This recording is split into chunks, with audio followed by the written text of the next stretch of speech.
wok. Wah, disautin langsung nih. Sebelum. Ya, kalau dilihat di jalanan bukan yang seharusnya ya. Kalau ambulans, damkar, saya sih nggak sebel. Nggak, kalau ambulans kita begini. Betul, bahkan kita kasih jalan ya. Kita kasih jalan. Nah, yang jadi masalah adalah kalau misalnya itu dipakai oleh ya pribadi lah. Orang-orang nggak penting. Itu dia. Selamat malam. Apa kabar Anda hari ini? Di Dua Sisi kembali lagi Arif Fadil dan Aditya Nugroho. Betul sekali. Jadi ada isu apa, Pi? Kita bahas dulu. Itu loh tadi yang tadi. Jadi banyak ya sepertinya nih suara masyarakat bergema di media sosial maupun juga di media mainstream. Kayaknya sudah mulai jengah, sudah mulai capek kali ya gitu ya. Kita udah macet-macetan, tiba-tiba dari jauh-jauh dikejot, kita lihat siapalah yang dikawal ini. Pengawalan, harapan kan dalam hati misalnya aja. Presiden kah? Betul. Atau misalnya menteri kah? Nggak tanya, nggak penting. Bahkan kita nggak tahu ya, bukan nomor kementerian, bukan nomor lembaga, begitu ya. Itu dia. Nah ini gimana solusinya gitu ya? Betul. Nah, Korlantas, Pi.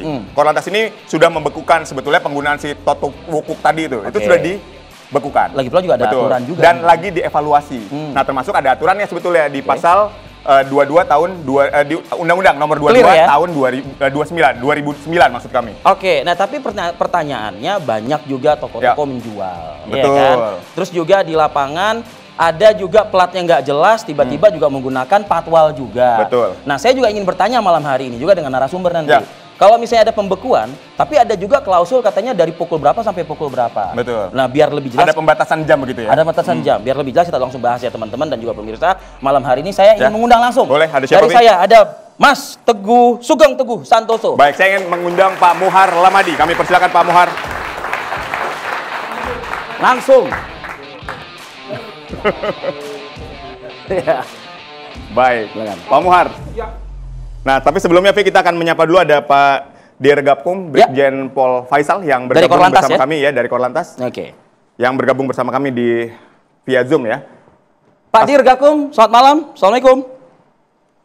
Waalaikumsalam, selamat malam Mas Arif, Mas Adit. Baik. Rekan-rekan semua, terima kasih banyak. Baik, Pak Dirgakum, saya langsung aja Pak Dirgakum. Jadi ini menurut Anda gimana dengan pembatasan atau aturan, bahkan Korlantas membekukan sementara penggunaan totot wuk-wuk ini. Nah, menurut Anda gimana terhadap penggunaan sirine dan strobo ini? Oke, terima kasih, selamat malam. Assalamualaikum warahmatullahi wabarakatuh. Pak Muhar, selamat malam Pak Muhar, Pak Teguh, kemudian ada Mbak Mira, dan Bang tentunya Tigor. Seluruh... ya, betul. Terima kasih banyak. Jadi kami tentunya dari Korlantas menyampaikan terima kasih yang sebanyak-banyaknya bahwa kami selalu diberikan masukan, selalu diberikan saran terkait dengan pelaksanaan tugas anggota khususnya masalah pengawalan. Memang Pak Korlantas sudah mengambil kebijakan bahwa ada pembekuan sementara untuk penggunaan sirine ya, pembekuan untuk penggunaan sirine dan rotator. Jadi bukan pembekuan untuk pengawalan, ya, karena bagaimanapun juga pengawalan itu harus tetap kita laksanakan pada saat situasi-situasi yang urgen. Jadi salah satu contoh hari ini masih ada kegiatan KTT tingkat internasional di Bali, mau tidak mau kita harus lakukan pengawalan. Kemarin di Jakarta juga sama, ada kunjungan dari tamu negara asing dari Cina, kita harus lakukan pengawalan. Kenapa? Karena pengawalan untuk tamu-tamu tersebut diatur dalam Undang-Undang nomor 22 tahun 2009 di pasal 134.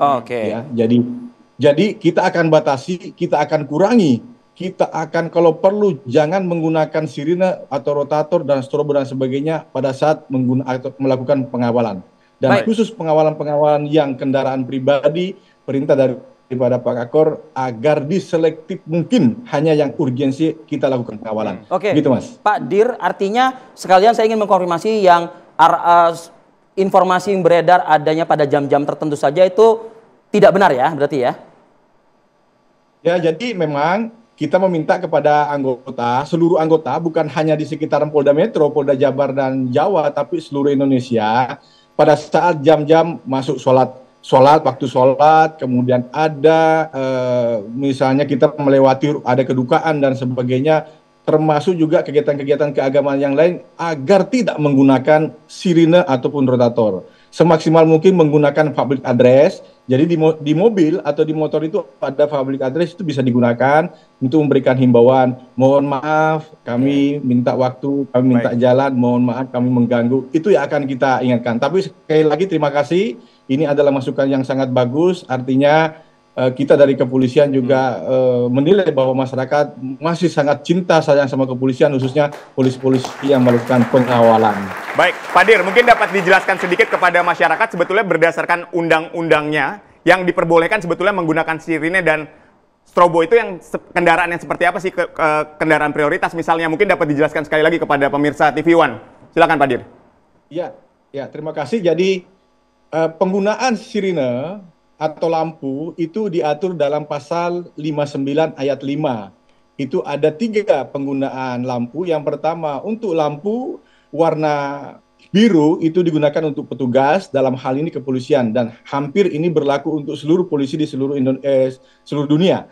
Yang kedua, untuk lampu merah itu digunakan untuk petugas kendaraan damkar, kemudian kendaraan ambulans, PMI, termasuk rekan-rekan dari TNI.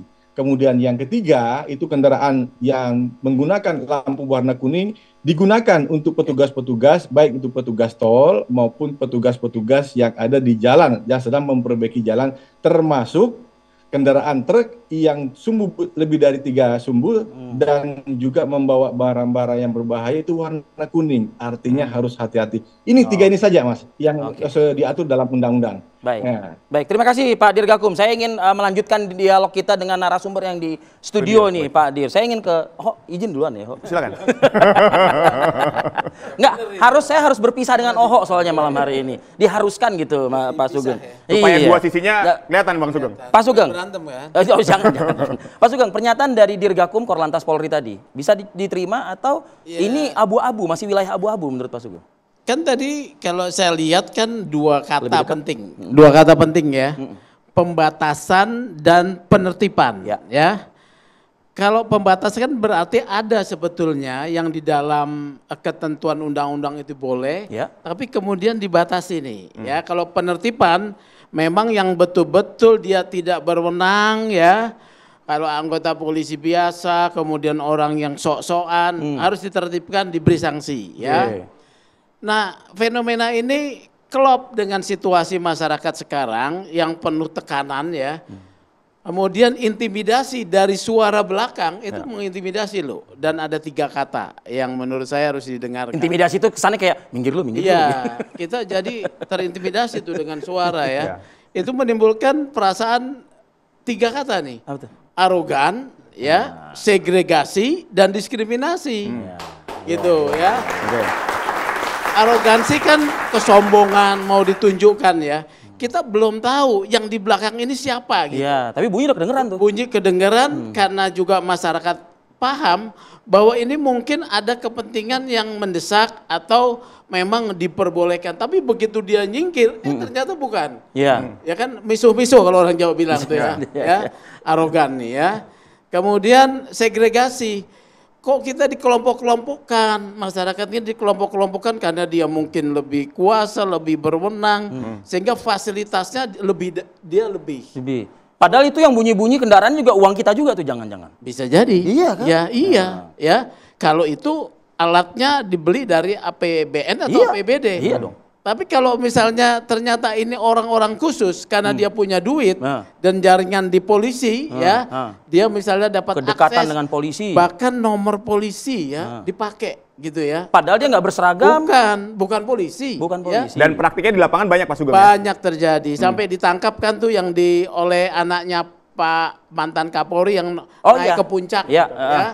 Kemudian ada yang bisa difoto seorang pengusaha Ini kan yang membuat orang semakin kesel. Nah ini saya lihat ditangkap oleh Pak Kakor Lantas nih. Fenomena situasi ini. Karena kalau dibilang diskriminatif yang diminta bertanggung jawab itu pemerintah, dalam hal ini polisi. Betul. Ya. Jadi ditangkap di tengah tekanan seperti ini, sensitivitasnya tinggi. Betul. Menurut saya cocok lah ya dengan istilah pembatasan dan penertiban. Tapi kalau pengawalan memang perlu. Ya, perlu pengawalannya untuk keamanan tamu-tamu VIP ya. Misalnya kemudian juga pengawalan pejabat negara ya, tapi tidak semua loh ya. Kayak anggota DPR tuh tidak perlu. Nggak perlu ya? Pimpinannya saja ya? Pimpinannya, lembaganya. Kalau anggota DPR itu menteri. namanya arogan. Ya. Jangan sampai lagi. Menteri ya, menteri saya tadi ditanya, saya lihat katanya tidak ada ya menteri ya, tidak ada menteri, paling pimpinannya ya. Jadi ya menteri nggak perlu juga, datanglah kau lebih awal kalau ada rapat ya. Baik. Datang lebih cepat gitu ya? Iya.